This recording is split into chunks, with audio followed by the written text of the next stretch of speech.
A massive bushfire is burning out of control northeast of Perth, threatening lives and homes and stretching resources.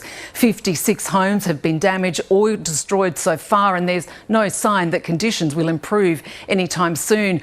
The blaze started yesterday in the Perth suburb of Wooroloo and doubled overnight, fuelled by strong winds and hot temperatures. An emergency warning has been issued for several areas, and authorities have set up evacuation centres. But the COVID-19 lockdown has created confusion on how to act. Nicholas Perpich is at the fire zone.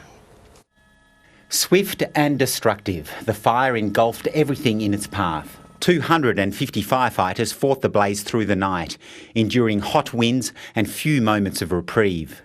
Not long after midnight, residents in properties under threat were urged to leave or stay and defend. The wind's changing and that it was just so unpredictable that it wasn't safe for us to stay.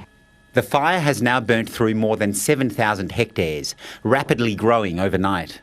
Spotting 3.5 kilometres ahead of the main fire, which is extraordinary when you get that amount of wind, thermal current developed by the fire and pushing embers well ahead of the fire. With WA fighting two emergencies after a positive COVID case sparked a snap lockdown, many residents were uncertain where they could go. We could see the fire over the hills rapidly getting closer. So now we're here and just waiting to find out when we can go back home. Many now left wondering if they'll have a home to go back to.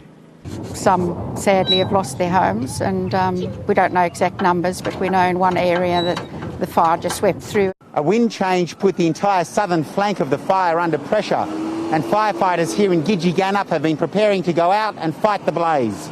Firefighters were later pushed back as flames jumped the road and power lines tumbled dangerously across their path. They have lost 80% of all properties in the rural area of Tilden Park in Gidgegannup. At this point, there's been no loss of life, but 2 firefighters suffered superficial burns. However, there has been significant damage to the power network. Almost 3,000 homes and businesses are blacked out, and electricity won't be restored until the fire is contained. There was little good news for worried evacuees. The wind will start to come from this direction, blowing that way, and we have no secure containment line across this northern boundary of the fire.